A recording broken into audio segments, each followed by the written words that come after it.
Bueno, muchas gracias. Empezamos bien, divertidos, pese que es un tema sombrío.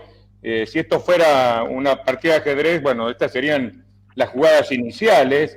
Voy a tratar de ser lo más general posible a los efectos que los panelistas después puedan debatir a sus anchas y que el público después pueda hacer las preguntas que crea conveniente. Vamos al primer slide, por favor, Ivonne. ¿Qué es a ver, esto es un clásico. Al próximo, por favor. Es un clásico. Dijo el primero, coronel. Ya me parece Marcelo, más o menos. Bueno, vos sabés que los hombres ninguno somos perfectos, ¿no? Pero bueno, vamos, sigamos adelante. Okay. Esta frase, que es muy conocida, muy repetida, no es una frase cualquiera, independientemente de su historia, que tiene más de 2000 años. Uno, cuando cursa un estudio universitario de relaciones internacionales en los Estados Unidos, esta es la frase insigne, este es el mascarón de proa, que todo realista cita para diferenciarse de una concepción idealista de las relaciones internacionales. Bueno, para el que no la conoce muy rápidamente, Tucídides, que fue un gran historiador, escribió sobre las guerras del Peloponeso, básicamente las dos grandes ciudades griegas, Atenas y Esparta. Había una pequeña isla, los Melios, o los Melianos, lo llaman otros, que no sabían si inclinarse por uno, inclinarse por otro, le pagaban tributo a los espartanos, le pagaban tributo a los atenienses, hasta que un día se les presenta una comitiva ateniense bastante mal encarada y le dice: muchachos, ustedes van a tener que decidirse.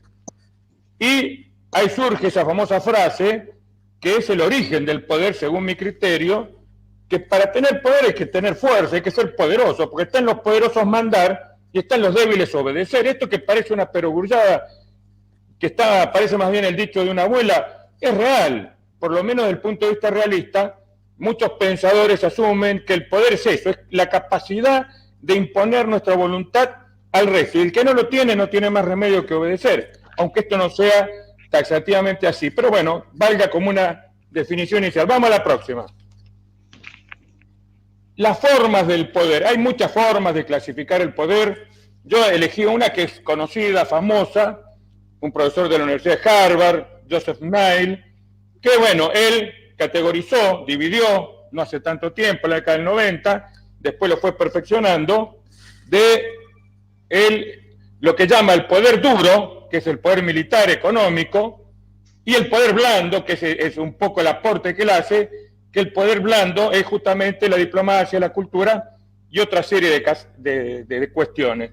Hay que rescatar últimamente, no hace tanto, la señora Hillary Clinton le dio una vuelta de tuerca a esto, cuando dijo que sí, hay un poder duro, hay un poder blando, pero que lo que interesa en realidad es un poder inteligente, smart power, decía ella. Yo acá he puesto una frase que un poco lo sintetiza, que es de Teodoro Teddy Roosevelt, ese famoso vicepresidente que después de morir el presidente se transforma en un gran presidente, y está en inglés, porque así lo dijo él, pero básicamente la podemos traducir: hay que hablar con dulzura, hay que hablar tranquilamente, pero no olvidarse el garrote. No nos olvidemos que este señor es el que diseñó lo que se denominó la estrategia del gran garrote, que fue una modificación importante de la doctrina Monroe. Pero resumiendo, el poder, y lo más importante que nuestra audiencia tiene que tener presente, no solamente es duro, no solamente tiene una arista militar y económica, sino que muchas veces el poder blando, la diplomacia, la cultura, el cine, la televisión, ejerce una suerte de influencia que termina generando un poder. Obviamente lo ideal es tener una sana combinación de ambos dos. Es lo que le permite a los países más poderosos tener no solamente una gran armada, o grandes ejércitos, misiles intercontinentales, sino también una buena imagen que la distribuyen a través de lo que ellos denominan la diplomacia pública. Vamos a la próxima, por favor. ¿Cómo fue evolucionando el poder? No nos vamos a remontar a la Grecia clásica de Pericles, de Tucídides, nos vamos a ir nomás al siglo XVII, donde empieza la historia moderna. Lo hemos citado otra vez. En 1648 surge lo que hoy conocemos como el Estado-Nación, cuando los principales monarcas europeos, cansados de matarse en largas y sangrientas guerras de religión, inventan el Estado, hace más o menos 300 años. Después, mutatis mutandi, se han ido sumando otros actores, por eso están esas flechitas rojas al costado. No es que el Estado-Nación haya desaparecido, pero hoy por hoy está siendo acompañado, está siendo reducido, está siendo acotado por otros poderes que los vamos a mencionar rápidamente. En el siglo XX, el siglo pasado, surgen los organismos internacionales. El más famoso de todos es la Organización de Naciones Unidas, fundada en San Francisco al término de la Segunda Guerra Mundial. También van a aparecer, especialmente después de esa guerra, lo que algunos autores denominan actores no estatales, que lo van a entender rápidamente con algún ejemplo. Están los benéficos, que son ONG, supuestamente, que tienen una finalidad humanitaria buena, y están los no benéficos, que son obviamente organizaciones criminales, como el narcotráfico, el tráfico de armas, el tráfico de personas, que ya lo vamos a ir viendo un poco más en detalle, pero el concepto es que eso se va sumando. Y llegamos al siglo XXI, que ya llevamos justamente 21 años de su desarrollo, prácticamente un cuarto del siglo, y aparecen cosas nuevas, que es justamente lo que nos motiva a este tema, que es el poder, que son el Big Money, la alta finanza, Big Tech, la alta tecnología, SORS son las redes sociales, y una cosa que va a ser difícil de explicar, pero que yo considero que está, que es la cultura de lo políticamente correcto. Pero bueno, sigamos adelante.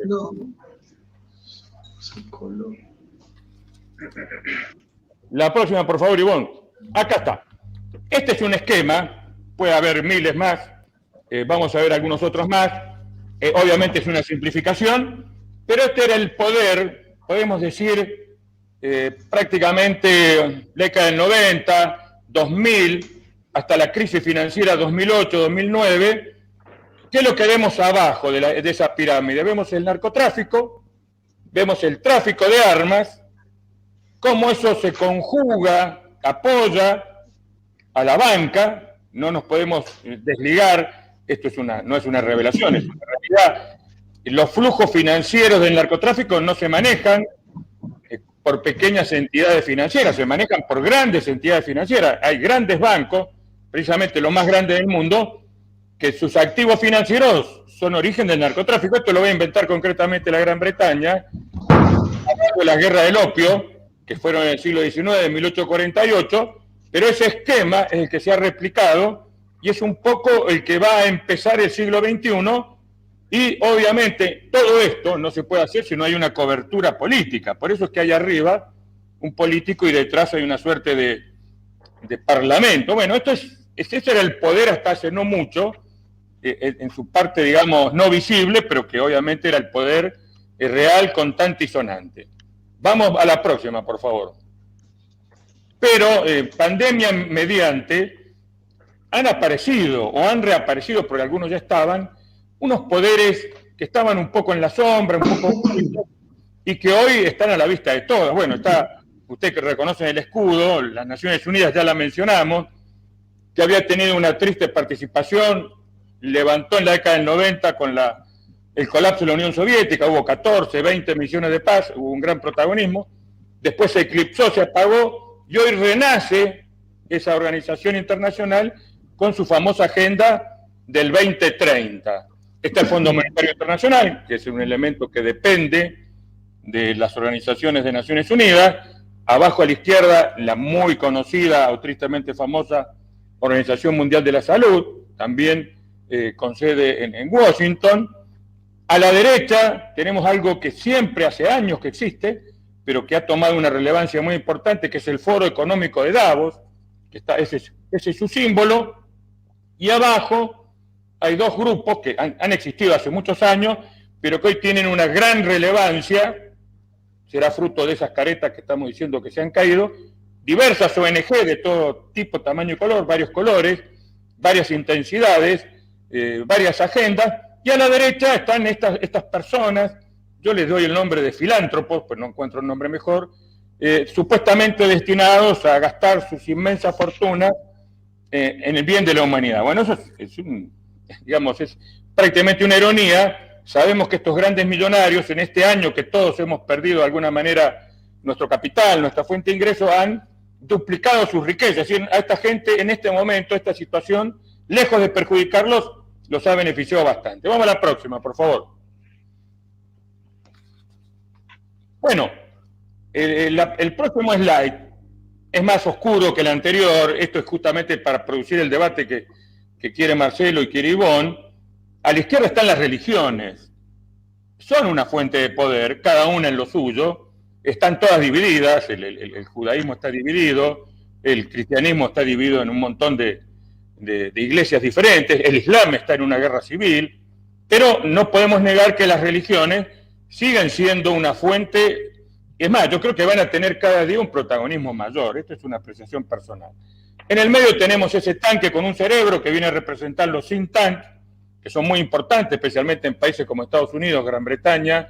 La academia está muy conectada con el poder. Por ejemplo, los administradores de George Bush hijo eran todos de un think tank que se llamaba, yo concurría todos los martes a escuchar, American Enterprise, y bueno, no es como la Argentina, donde los profesores dan clase y los políticos hacen política. No, en Estados Unidos hay una gran conexión entre la academia y, digamos, el mundo real. Bueno, ahí está el famoso, le dicen vikingo, no es un vikingo, es el chamán de Q. ¿Por qué está esa foto? Bueno, quiero representar que hay organizaciones secretas, o no tan secretas, conspiranoicas, que han jugado su rol, a veces ridículo, a veces payasesco, pero no se las puede negar como se las negaba antes, especialmente en un país tan complejo y que está en una crisis tan delicada como los Estados Unidos, que son organizaciones secretas, que han existido siempre. Pero bueno, esta es la famosa. Obviamente abajo, le damos el gusto a Ivonne, porque aparte estamos de acuerdo, está el feminismo radical. Yo creo que es una herramienta de poder, no es el caso de explicarla ahora, pero lo dejamos planteado. Obviamente los medios de comunicación social son tremendamente importantes, y eso que está a la derecha, que conocemos todos, esa famosa colina de Los Ángeles, Hollywood, a mí no me cabe duda de que es importante y que ha ejercido, no sé si ahora, pero hoy seguramente habría que poner una foto de Netflix, pero bueno, dejémoslo como los medios audiovisuales. Y vamos a la última, que esta es polémica, que yo creo que no son mitos del poder. La masonería yo creo que ya pasó de moda. Si en algún momento tuvo poder, siglo XVII, XVIII, XIX, hoy para mí, discúlpenme si hay algún masón en la sala, es algo que está pasado de moda, de modé, casi ridículo. No digo que no existan masones, que no tengan tenidas, que no tengan agendas, pero yo no lo veo, yo, por lo personal, que tengan una trascendencia importante como puede haber tenido Francisco de Miranda en las logias americanas. Yo creo que no, creo que ese tiempo ya pasó. Y también el otro día surgió el tema del judaísmo, del sionismo. No soy un experto, no, hay gente en la mesa que sabe más que yo, pero yo creo, de mi punto de vista, por haberlo vivido en Estados Unidos, y ya lo dijimos de las otras religiones, está dividido. Es decir, el sionismo, el judaísmo, en sus diversas versiones, está muy dividido. De hecho, Israel, no sé si no es primer ministro, ayer no tenía, porque prácticamente ha habido un gran empate en las elecciones. Yo lo vi en Estados Unidos porque todos los días pasaba frente a la embajada de Israel para ir a mi trabajo. Estaban los judíos, digamos, ortodoxos, defensores de Israel, nacionalistas, que se peleaban no contra los árabes, se peleaban contra otros judíos, que eran los internacionalistas, cosmopolitas, favorecedores del feminismo, de Hollywood. Es decir, no vi un acuerdo. También no vamos a entrar, porque no es el tema, hay algunos misterios bíblicos, algunas profecías relacionadas con eso, que no es el tema de hoy, pero bueno, espero no haber decepcionado a la audiencia. Dejo el tablero libre, para que, bueno, coman la dama, ataquen con ataquen como el caballo, como más les guste. Bueno, me gustó mucho todo lo que se dijo, ¿sí? Me gustó mucho la introducción que hizo Carlos. Yo le agregaría a la introducción que hizo Carlos, le agregaría primero, nombraría un poquito, le daría un poco de lugar a la Iglesia Católica como una de las organizaciones o estados vigentes más antiguos que hay, ejerciendo, yo creo que un poder significativo en la tierra, y sobre todo partiendo de la definición que dio de poder, que me gustó mucho, con el tema de hacer padecer. Si yo creo que uno tuviese que remontar a cuál es justamente las marcas de poder o el sistema de poder más antiguo que hay en la historia del ser humano hasta ahora, yo creo que habría que agregar también al sistema patriarcal. Yo creo que eso también faltó ahí en los slides. Si bien ahora el movimiento feminista, como lo nombraron, se está convirtiendo en un contrapoder, pero se está convirtiendo en un contrapoder de un poder existente. Entonces yo nombraría ahí como el sistema patriarcal como uno de los sistemas de poderes más antiguos, justamente teniendo en cuenta la definición ahí que se dio. Después, otra cosa que me pareció interesante de lo que dijo Marcelo, de que el tema de cuando habla de la frase de Putin, de la pistola en mano, ¿sí? También estaría bueno preguntarse qué es la pistola hoy en día. Como decía el expresidente argentino Néstor Kirchner, que decía que los medios son los fierros de ayer, los medios de hoy son los fierros de ayer. Está bueno porque ya no se dispara con lo mismo que se disparaba antes. Y yo creo que una de las cosas también que tenemos que marcar, ¿sí?, en esto de quién gobierna el mundo, yo creo que en el 89, ¿no?, cuando esto ya lo hablábamos, que se cae todo lo que es el ideal socialista con la caída del muro de Berlín, y en el 2008, si tenemos que ponerle así como alguna cifra, algún año al epitafio del liberalismo, ¿sí? Pero en esto que coincido también con lo que dice Larry, que hoy en día el gobierno mundial, por llamarlo de alguna manera, está hiperbalcanizado, fragmentado, y es de una complejidad bastante grande como para poder aprehender. Yo creo que hay que nombrar un factor que ha justamente colaborado para la balcanización de la que estamos hablando, que es la llegada de la mundialización. Yo creo que es algo que tenemos que nombrar en este dar las cartas que se da de nuevo en el siglo XXI, ¿sí? El tema de la revolución digital me parece algo muy importante. Entramos en la era de la ciberdemocracia, de los ciberataques, ¿sí? En 30 años, 40 años, el mundo ha cambiado enormemente. Y en esta redistribución del poder que se da, ¿sí?, yo creo que tenemos que nombrar esta revolución comunicacional que ha logrado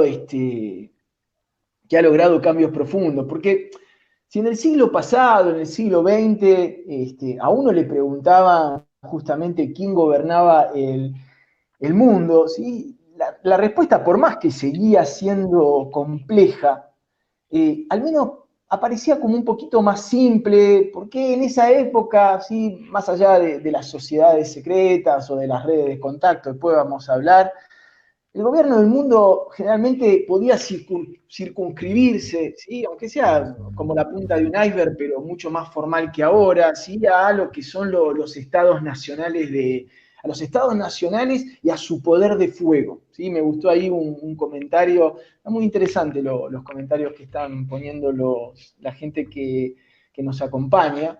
Y entonces el poder podía circunscribirse de una manera a los estados nacionales y al poder de fuego y a las distintas élites que giraban alrededor de estos estados nacionales.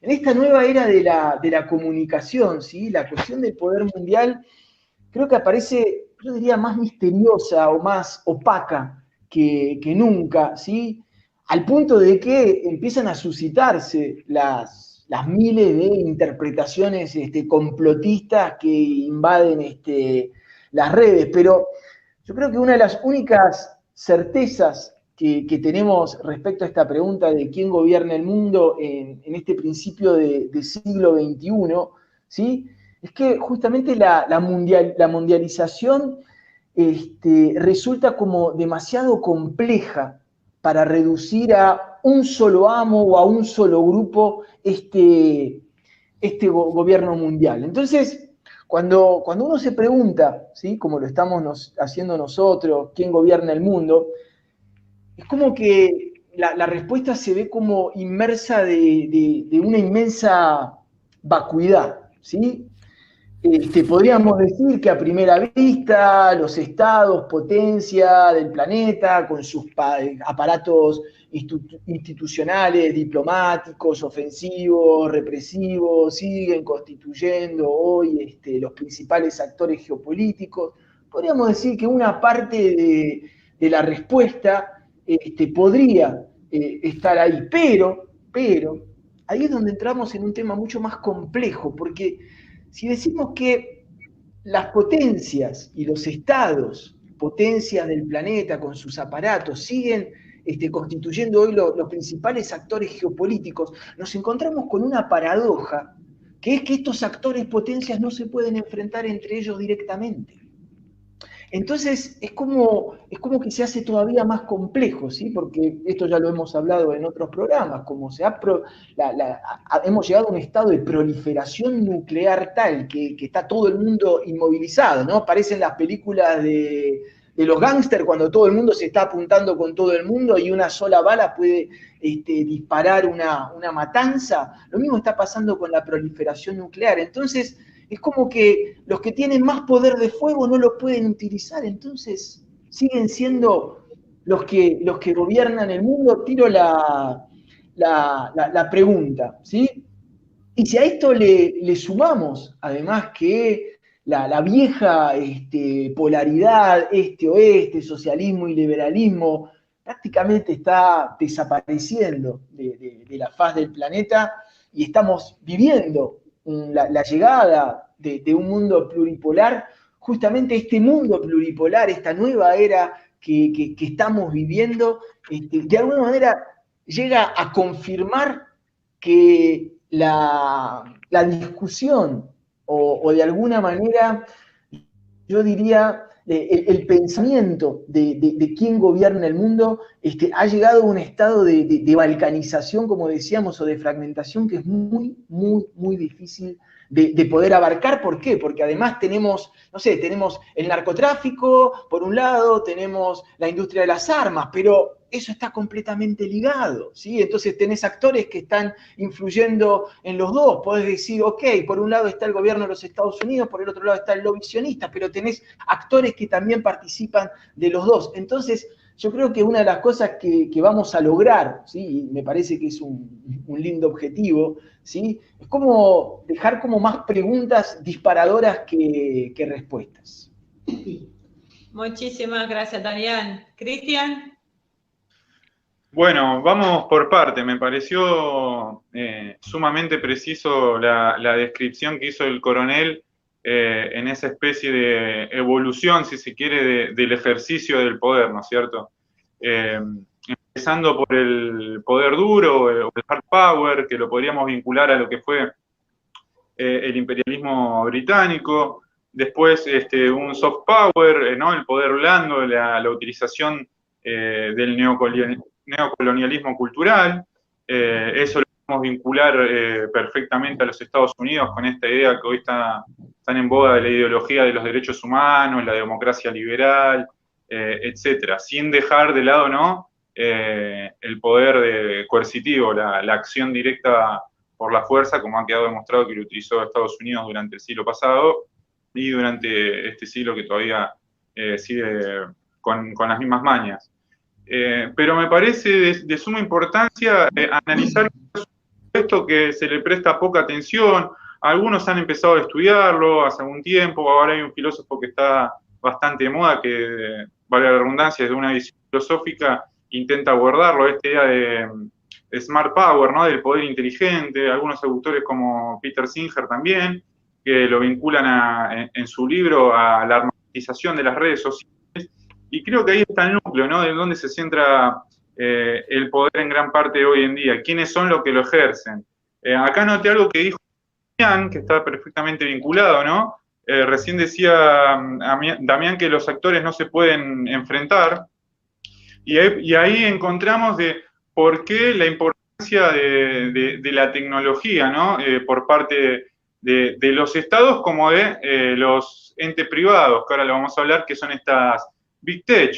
Y traigámoslo a la pandemia, que de alguna, pandemia entre comillas, ¿no? Que de alguna forma ha revelado estos poderes, como decía el poeta Pasolini, un poder sin rostro, cuyos rostros ahora los conocemos. Basta con investigar un poco y ver quiénes han sido que se beneficiaron a través de la implementación de estas cuarentenas que han destruido el trabajo, ¿no? Han hecho una masacre de trabajadores, la destrucción del comercio, de los pequeños comercios, ¿no? Y de la clase media que está en desaparición, porque los principales perjudicados fueron los trabajadores y las clases medias, mientras estas empresas de nuevas tecnologías, o lo que llamamos las Big Tech, han tenido incrementos, beneficios económicos exorbitantes, como nunca en la historia. Miren, yo acá tengo unos datos actualizados, yo ya había hecho un trabajo hace algunos meses sobre las ganancias que han obtenido algunos de estos CEOs de empresas, ¿no?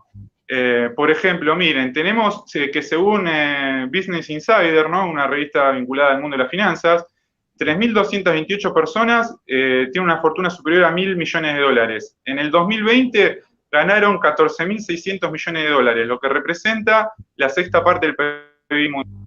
Y podemos ver que, por ejemplo, Tesla incrementó en su último ejercicio trimestral más del 60% de sus ganancias.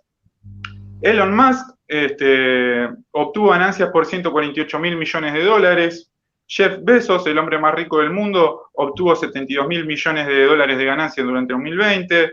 Bernard Arnault de Louis Vuitton, 55.000 millones de dólares. Mark Zuckerberg, 38.000 millones de dólares. Larry Page, 37.000 millones de dólares. Y no podía faltar Bill Gates, también con 37.000 millones de dólares. O sea, al tiempo que se destruye en las industrias y toda la fuente del trabajo, este grupo, lo que podríamos estar hablando de la conformación de una clase global, ¿no? Como diría el analista internacional Robert Koch, una clase transnacional. Marcelo Gullo, el argentino, habla de un establishment internacional, de filósofos como Diego Fusaro hablan de una clase global. Estamos viendo que tienen intereses que son totalmente contrarios a lo que tienen las naciones. Reivindico también cuando el anterior exponente hablaba de la idea de un poder privado, ¿no? Eso es lo que estamos viendo en gran medida. Y podemos ver que se está produciendo lo que, volviendo a Robert Koch, él llama una hegemonía compartida, donde hay claros conflictos, ¿no? Quizás algunos intereses en disputa entre Estados Unidos y China, pero podemos ver que esta idea de hegemonía que plantea Cox, tomando cosas de Gramsci, se inspiran en tres cosas, ¿no? Se fundamentan en tres claves. Una que es el poder material, esto es los recursos económicos que tienen cada nación. Los estados siguen siendo aún centrales para el estudio de la geopolítica o de las relaciones internacionales, pero no tenemos que descuidar lo que Marcelo Gullo llama las unidades sin asiento territorial, que son estas ONG, fundaciones que hablaba Carlos Pisolito, o los organismos internacionales, ¿no? Podríamos definir al globalismo como una mesa de cuatro patas, cuyos ejes son los medios de comunicación por un lado, estas ONG o fundaciones por otro, universidades, ¿no? Con un rol clave, y bueno, me faltan uno, estas son ONG, tenemos ONG, medios de comunicación, universidades y los organismos internacionales. Bueno, bien, eso sería lo que podríamos denominar el globalismo, que hoy es la hegemonía, ¿no? Y volviendo al tema de la hegemonía, tenemos esta hegemonía con el poder material, ¿no? De los recursos económicos que recién mencionábamos, la ideología, volviendo, ¿no? La idea de la fuerza de las ideas, y por último, lo más importante, que son las instituciones que de algún modo le dan la forma política y establecen de forma concreta esta hegemonía, que hoy podemos ver que claramente es progresista, estamos ante una hegemonía progresista. Y acá quiero entrar a la idea de lo que planteaba Perón, ¿no? Porque el tema de la charla de los poderes que están de fondo, ¿no? A la idea de una sinarquía. ¿Y a qué se refería el general Perón cuando hablaba de sinarquía, ¿no? Nada más y nada menos que la coincidencia entre las grandes potencias que se unen a pesar de las discrepancias ideológicas para expoliar a las colonias. Hoy podemos ver que hay una perfecta concordancia de intereses entre Estados Unidos y China para de alguna forma que puede llevar el nivel de conflicto a la proliferación nuclear, como recién mencionaba Damián. Muchísimas gracias, Cristian. Excelente. Muy buena primera entrada. Así que, coronel, a usted le paso la palabra. Bueno, muy interesante todo. Creo que todos coincidimos en la dificultad de entender este tema, porque obviamente hay un deseo que no lo entendamos, es lo que quiero poner ahora a resaltar. Todo poder, para ser poderoso, valga la redundancia, tiene que ser anónimo. Esto se viene logrando hace muchísimos años a través de una ingeniería social que el primero en plantearla, ya en el siglo XVIII, fue un filósofo utilitarista inglés, Jeremías Bentham, que también se hizo famoso y lo conocemos porque sabía diseñar cárceles. El rey de esa época, Jorge III, le va a encargar que diseñe una cárcel que tenía la siguiente particularidad que yo creo que se aplica al tema que estamos tratando. Los reos podían ser vistos en todo su momento, cuando iban al baño, cuando dormían, cuando se peleaban, pero los reos no podían ver al guardia. A través de un sistema de túneles y de visiones, de iluminación, había un solo guardia que estaba en el centro y después, como rayo de bicicleta, salían los pasillos de la cárcel. Y bueno, esta es la naturaleza del poder y por eso tenemos dificultad de entenderlo, porque hay una intención de que esto sea oculto, que no se nos manifieste. Pero dicho esto, la pandemia ha hecho que mucho de ese humo y de esos espejos desaparezcan y las cosas se nos planteen más claras. Por eso que tenemos este tema y lo estamos debatiendo. Yo creo que hace un año atrás no hubieran tratado de conspiranoicos. Sin embargo, hoy palabras como Deep State, Smart Power, muchas más están en el lenguaje común porque justamente hay un velo que se está corriendo que es fruto de que nos aproximamos a un desenlace. Así como toda obra tiene un nudo gordiano, tiene un enlace, tiene una trama, tiene protagonistas y antagonistas, nosotros nos vamos acercando al final de la obra. Ahí va a haber un desenlace, no me cabe duda. Y acá voy a discrepar, no porque esté mal lo que dice Damián, yo en alguna medida lo comparto también, esto es una intuición. Si la Guerra Fría pasada se caracterizó por el enfrentamiento de proxies, la que viene no. Creo que va a haber enfrentamiento entre los grandes, especialmente aquellos que han perdido, me refiero a Estados Unidos, Gran Bretaña, en alguna medida alguna parte de Europa, van a apelar a lo que nosotros decimos en el barrio el manotazo de ahogado, que va a ser una confrontación. Ya lo ha dicho, no lo he dicho yo, lo ha dicho el presidente Joe Biden, tratando nada más y nada menos que de delincuente y asesino a su homólogo, que es el presidente de Rusia, Vladimir Putin. Gran Bretaña está siguiendo esta línea y va a gastar miles de millones de dólares, que bien los podría usar para otra cosa, no para comprar armamento convencional, sino para rearmar sus submarinos nucleares. Esto es todo un dato. Es decir, ¿qué quiere decir con esto? Y también retomando lo que dice Cristian, que estoy totalmente de acuerdo, que acá hay una necesidad de homogeneizar, de aplanar, de tornar todo una llanura, que no haya montaña, que sea todo plano, pero eso, el último fase, no se puede hacer sin violencia, y no se puede hacer sin una gran violencia, que va a superar con creces a la violencia que sufrimos, a mi criterio, durante la Guerra Fría, y acá van a necesitar un martillo. Así que los que forjamos metales, necesitamos primero calentar la pieza al rojo blanco, eso demora un tiempo, la fragua, se le insufla aire, se le pone combustible, después se lo saca, se lo pone en el yunque y ahí viene el martillazo. Bueno, nosotros hace años, siglos, que estamos a fuego lento y ahora a fuego rápido, y ahora viene el yunque y viene el martillo. Esto no tengo ninguna prueba, es una mera intuición, pero yo creo que esa Guerra Fría, la que viene no va a ser fría, va a ser una guerra caliente y por suerte nosotros estamos en el hemisferio sur, lejos de los intercambios misilísticos, pero bueno, y vuelvo y con esto termino rápidamente, el poder para ser poderoso necesita ser anónimo, pero en este momento no puede, pues lo acaba de citar Cristian y lo ha dicho Larry, lo ha dicho Damián, los multimillonarios, y son multimillonarios y los conocemos y sabemos quiénes son. Por eso es que acá, esta es la tragedia y a la vez la esperanza de esta última hora, es que se han caído las caretas y que estamos próximos a conocer el final. Lo que decías es cierto, yo estoy absolutamente de acuerdo con que la característica central que tiene el poder es ser invisible, es pasar desapercibido. Yo siempre cito un ejemplo, lo que hace Macri de ponerse y exhibirse y ponerse como presidente simplemente porque no es alguien en el fondo poderoso en el sentido que estamos intentando darle hoy. Obviamente que es un tipo poderoso y muy poderoso, pero no al nivel de lo que estamos hablando. El poderoso de verdad no es visible porque perdería gran parte de su capacidad si se visibilizara su posición. Y hay unos ejemplos, o sea, si yo digo la familia Baruch, yo creo que la familia Baruch la conocen un puñadito de gente, y es una de las familias más poderosas del mundo, nunca se exhibió.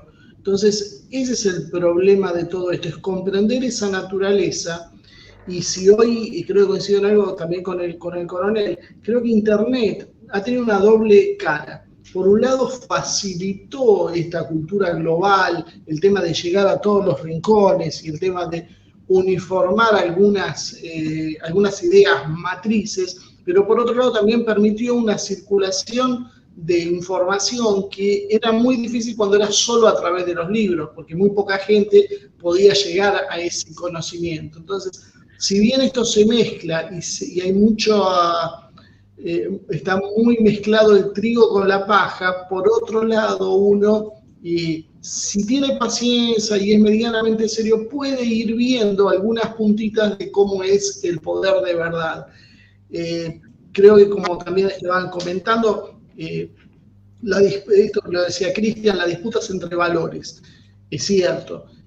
Pero yo creo que esos valores hoy no sé si están reflejados en las naciones, creo que es un problema intranacional. Creo que la mayoría de las naciones están divididas internamente en sectores, y son sectores que no se alinean ante un enemigo común. En algunos casos puede pasar, pero si uno ve el pensamiento en valores, hablando de los estadounidenses, vamos a encontrar un sector que piensa parecido a los chinos y piensa parecido a los rusos. Y hay otro sector que se opone a este anterior, pero también piensa parecido a chinos y rusos que piensan a su vez enfrentados con el anterior. No sé si queda claro más o menos lo que intento decir. Pero es como que los trumpistas y antitrampistas, o los liberales y globalistas que hay en Estados Unidos, también los hay en Rusia, y en cierta medida los hay en China y los hay en todo el mundo. Y eso hace que el conflicto sea interno y es más complicado porque no es tan visible. Y veía un poco también que estaban hablando sobre cómo puede ser que el poder militar no sea considerado. Y yo no dije que no se considera el poder militar. Yo lo que dije es que hoy estamos en una fase de control que es diferente a la del pasado. Antes era más burdo, antes se sometía por la fuerza mayoritariamente. Hoy lo que se busca es la manipulación, se busca quebrar la voluntad de combate de un enemigo, desarticularlo, para que después sea un blanco fácil, llegado el momento en que haya que aplicar esa fuerza que hablaba el coronel. Entonces lo que nosotros vemos es un ataque y un desgaste constante a las sociedades. Y esto lo explican muy bien los chinos con sus guerras restrictas, es enfocarse sobre un enemigo y golpearlo desde muchísimos lugares, inclusive sin que el enemigo perciba que está siendo atacado. Creo que ese es lo que a nosotros nos cuesta tanto poder entender. Por otro lado, tratando de titulares para ser más rápido, estar un poco más ágil, sí hay una lucha central entre el capital financiero y el capital productivo. Esto tiene que ver con el cambio de modelo y con ganadores y perdedores.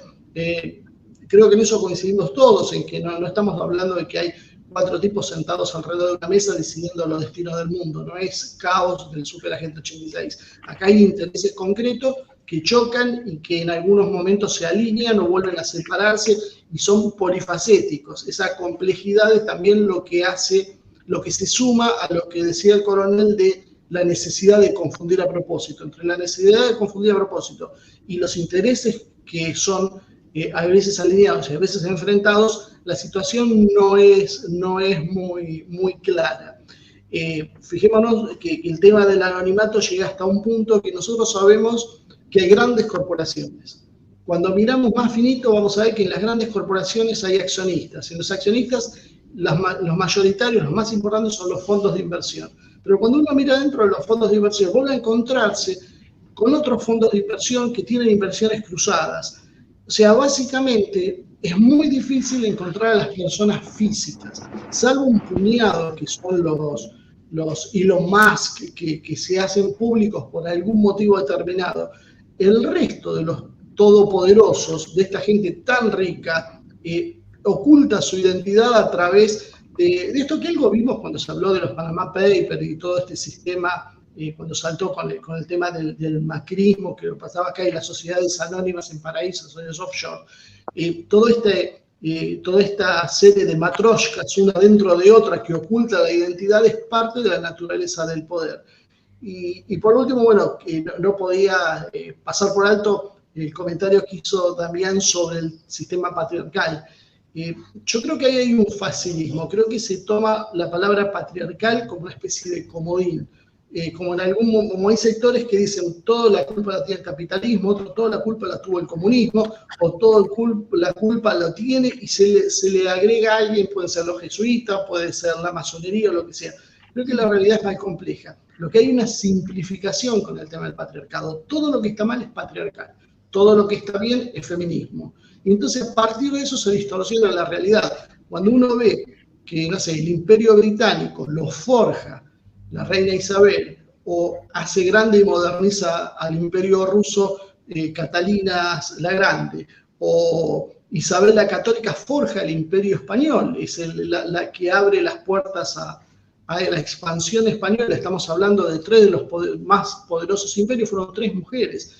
Y creo que es un facilismo decir, bueno, pero lo hicieron desde una cultura patriarcal a pesar de ser mujeres. Creo que la cosa es más compleja, creo que es un simplismo y creo que es parte de este proceso que hablábamos de divisiones y de enfrentamientos entre nosotros, a partir de crear antinomias, de crear espantapájaros y figurones, donde después nosotros discutimos y peleamos sin llegar a tratar de entender la naturaleza del poder real, que la verdad me tentó mucho el coronel cuando empezar a hablar de la geopolítica concreta, pero la idea de este programa era centrarnos en tratar de aproximarnos a ver qué es lo que está escondido, cuál es ese centro de poder que decimos, dónde está, cómo llegar, y no sé quién dijo, creo que Damián, que lo mejor de todo esto es que vamos a generar muchas preguntas, generemos curiosidad, y bueno, cada uno después seguirá por su lado tratando de ver qué es lo más cierto.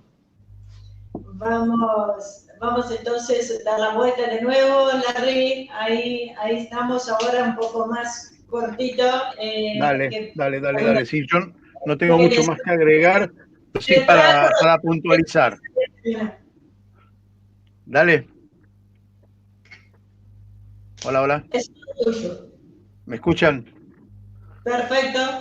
Bueno, en realidad varias cosas. En principio quisiera que el coronel estuviese con su corazonada. Yo tengo una corazonada enfrentada a la de Carlos.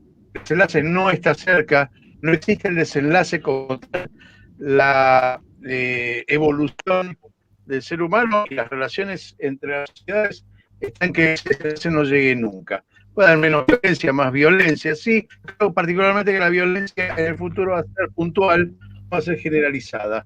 Y, como decía Damián, están todos con el arma apuntándose, pero no va a haber disparo, no va a haber porque atentaría contra el mismo sistema. Me parece que es una corazonada, lo dice el coronel, y bueno. No creo que haya gobernanza global. No creo en eso, no creo que llegue a un punto donde se junte el interés y se pueda uniformar el interés y acumular un interés tan fuerte que pueda tener una gobernanza a nivel global. Va a haber una puja, tiene que haber una puja, es lo que equilibra de alguna manera los poderes. Esto ocurre hace 5.000 años, es decir, habría que juzgar en la historia a quien creó el dinero y la posibilidad de acumularlo. Y me parece que pasa por ahí. Yo quisiera tiro una idea con respecto a Putin. Putin ha tenido una virtud, más allá de que uno pueda estar o no de acuerdo con la forma de gobernar de Putin, con la ideología de Putin. Me parece que cuando se disuelve la Unión Soviética, la cantonización de la que Damián la llama balcanización, yo la llamo cantonización, generó una serie de disturbios o anomalías económicas relacionadas también con una estructura mafiosa. Dentro de lo que había quedado de la Unión Soviética, se habían generado mafias. La virtud de Putin fue integrar los intereses de la mafia al Estado. No quiero decir con esto que Putin sea mafioso, sino que ha manifestado una capacidad de conducción que ha juntado lo que se llama el Estado junto a los intereses particulares de los grupos sociales que lo contienen, y armó de eso algo que yo alguna vez lo dije acá también, la madre patria, ¿no? Es decir, generar esa identidad nacional que se contrapone a los intereses internacionales del mundo financiero. Pero bueno, esa va a ser la puja. Cuando hablaba también quería hacer una alusión a lo que dijo Carlos, el coronel, con respecto a que esa cárcel que puso como ejemplo, donde había un solo carcelero y todo el resto de reclusos no tenían acceso a mirar quién los estaba controlando. Esa era la intención. Ese es el poder. Eso lo dice Foucault en su bibliografía. La percepción del poder es cuando nosotros pensamos que no podemos cambiar la realidad porque carecemos de las herramientas para hacerlo. Y en realidad me parece que nos vamos a descubrir con el tiempo, no sé si será en esta generación y nosotros lo vamos a ver, que ese 80% de población desplazada, quizá no toda, pueda descubrir que el poder es una construcción y que todos esos billetes que uno puede llegar a acumular, y lo digo brutamente, ¿no? No tienen más que el valor de un papelito pintado. Pero para eso se necesita crear una identidad del poder que está relacionada hoy con el dinero, ya no está relacionada con el poder de fuego ni con los ejércitos. Hoy el poder económico asusta, el poder económico doblega, el poder económico uniforma reacciones de tal modo que nos tenga entretenidos, como dice Marcelo, en disputas nimias. Ahora, con lo que sí no coincido con Marcelo, y sí me alineo con la idea de Damián, es con respecto al patriarcado. ¿Por qué? Pero no quiero entrar en la disputa, porque es cierto que hay un feminismo radicalizado que exagera las posturas. Hay un problema que tiene que ver con el capitalismo. Es muy piola para el capitalismo hacer esta división entre hombre y mujer, porque así obtiene mayor ganancia. No hay otra relación que crear una conceptualidad para poder seguir bajando costos. Lo digo entre comillas porque cada vez va a ser menos el costo de la mano de obra. Cada vez es menos el costo de la mano de obra, entonces la incidencia de hombre o mujer y esa diferencia se va a ir achicando de forma natural. De todas maneras, bueno, démosle crédito a las feministas no radicalizadas, que el proceso es largo, que están haciendo bien las cosas y que hoy forman parte de la agenda política porque es parte de la resistencia al capitalismo. Creo que tengo mucho más, acá tengo información que es interesante, pero no quiero abundar en detalles técnicos, ¿sí? Los bancos como elementos de distorsión económica, que deberían ser lo contrario, son los que blanquean la guita o el dinero de las irregularidades, de la delincuencia, ya sea de armas o sea de la droga, y cómo operan los bancos. Y hay un detalle que sí no quiero dejar pasar. Dice que la Unión Europea, haciendo un estudio relacionado con la actividad del narcotráfico, apunta que la economía de Estados Unidos descendería entre un 19 y un 22% si tuviese interés de combatir el narcotráfico. Es decir, por eso no demuestra interés, por eso no quiere comprender ni tiene voluntad de combatir el narcotráfico. Más o menos es eso, porque no vamos a llegar al título de propiedad del poder en la charla de hoy. Como dijo Damián, vamos a dejar muchas más preguntas que respuestas. Bueno, quedarán las preguntas para el próximo programa. Coincido en que la brecha laboral entre el hombre y la mujer se van a achicar porque no va a haber trabajo para ninguno de los dos. No coincido que este feminismo radical nos esté haciendo bien a las mujeres, pero como dije al coronel Pisolito, ya vamos a hablar sobre la geopolítica de estos fenómenos sociales en el momento adecuado. Y Damián, te quiero acá, no te me vayas, te vamos a buscar, no importa dónde estés. Así que te toca, David, te escuchamos.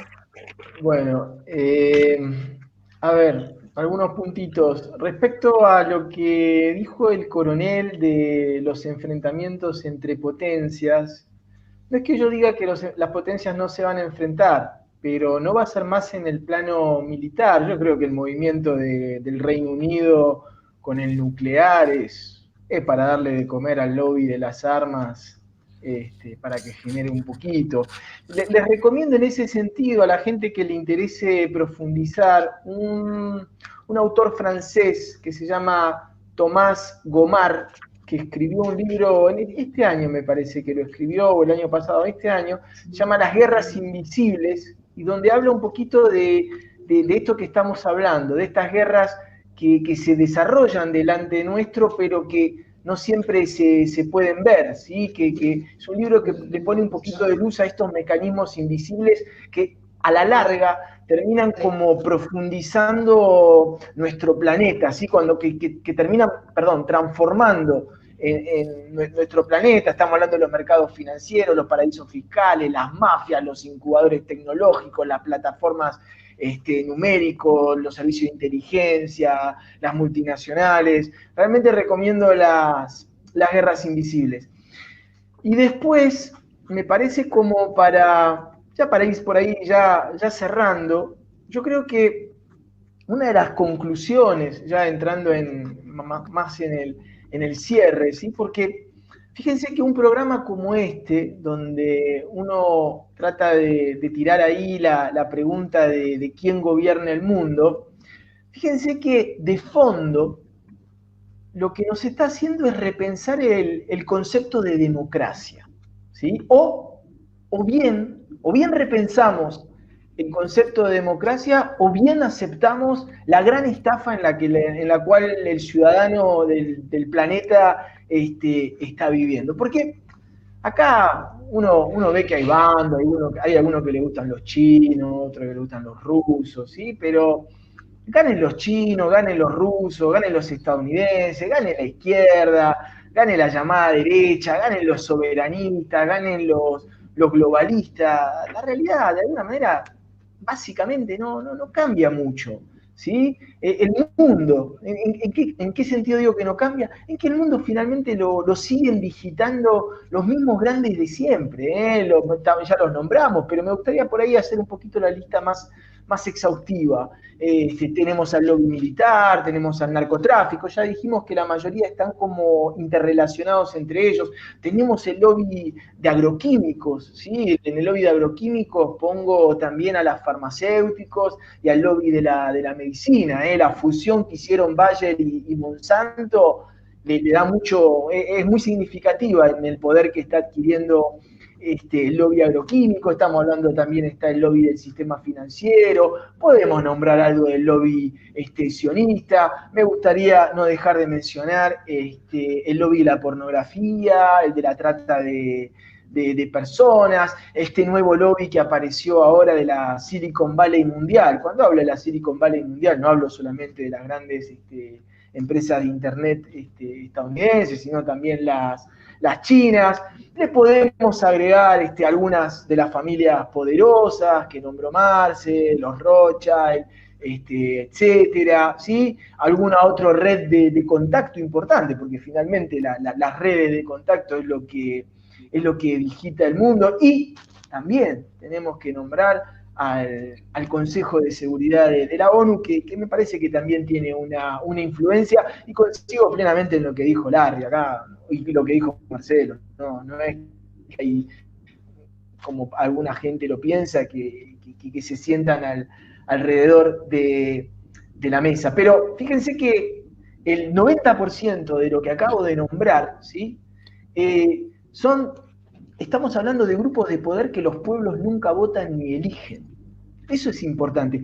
Y esto yo siempre le digo a los estudiantes de geopolítica, ¿sí? Es que cuando uno realmente comprende o intenta comprender quién gobierna el mundo, entendemos la gran estafa en la que estamos metidos, que es esta ilusión llamada democracia, en donde el ciudadano piensa que está votando al que tiene más poder en el país, y la verdad, como bien lo dijo Marx en el ejemplo de Argentina, ¿sí? Uno rara vez es el ciudadano en el mundo que tiene realmente la posibilidad de poder elegir entre los más poderosos del territorio en el que se encuentra.